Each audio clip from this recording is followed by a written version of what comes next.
Hey dear friends, welcome back to the channel.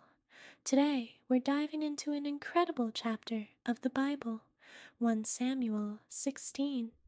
This chapter marks a huge turning point in the story of Israel, where God chooses David to be the next king. It's a powerful reminder of how God sees the heart, not just the outward appearance. Before we jump in, make sure to hit that like button if you're excited to explore this chapter with us. Leave a comment with your thoughts or questions. And don't forget to subscribe so you don't miss out on any future videos. Let's get started. David, anointed, king. The Lord said to Samuel, "How long will you grieve over Saul, since I have rejected him from being king over Israel? Fill your horn with oil and go. I will send you to Jesse the Bethlehemite, for I have provided for myself a king among his sons." And Samuel said, "How can I go? If Saul hears it, he will kill me." And the Lord said, "Take a heifer with you and say, 'I have come to sacrifice to the Lord,' and invite Jesse to the sacrifice, and I will show you what you shall do, and you shall anoint for me him whom I declare to you." Samuel did what the Lord commanded and came to Bethlehem. The elders of the city came to meet him trembling and said, "Do you come peaceably?" And he said, "Peaceably, I have come to sacrifice to the Lord. Consecrate yourselves and come with me to the sacrifice."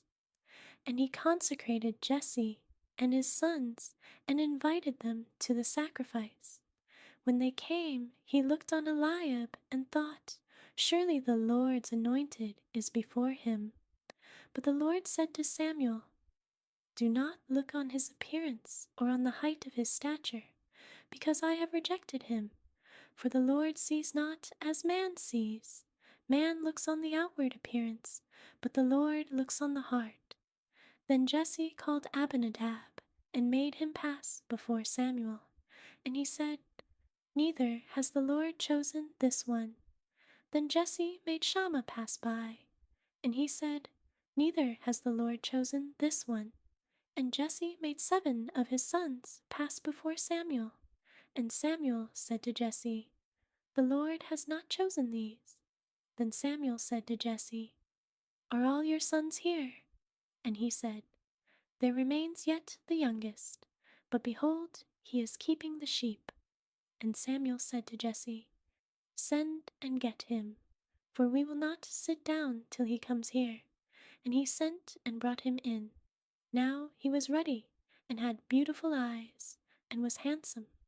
And the Lord said, "Arise, anoint him, for this is he."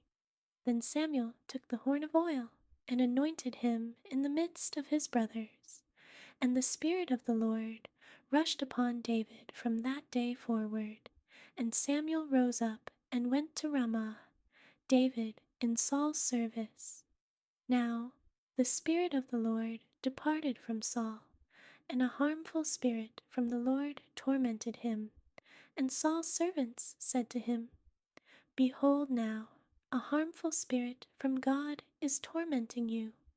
Let our Lord now command your servants who are before you to seek out a man who is skillful in playing the lyre, and when the harmful spirit from God is upon you, he will play it, and you will be well." So Saul said to his servants, "Provide for me a man who can play well, and bring him to me." One of the young men answered, "Behold, I have seen a son of Jesse the Bethlehemite, who is skillful in playing, a man of valor, a man of war, prudent in speech, and a man of good presence, and the Lord is with him." Therefore Saul sent messengers to Jesse, and said, "Send me David your son, who is with the sheep." And Jesse took a donkey, laden with bread and a skin of wine, and a young goat, and sent them by David his son to Saul. And David came to Saul and entered his service. And Saul loved him greatly, and he became his armor-bearer. And Saul sent to Jesse, saying, "Let David remain in my service, for he has found favor in my sight.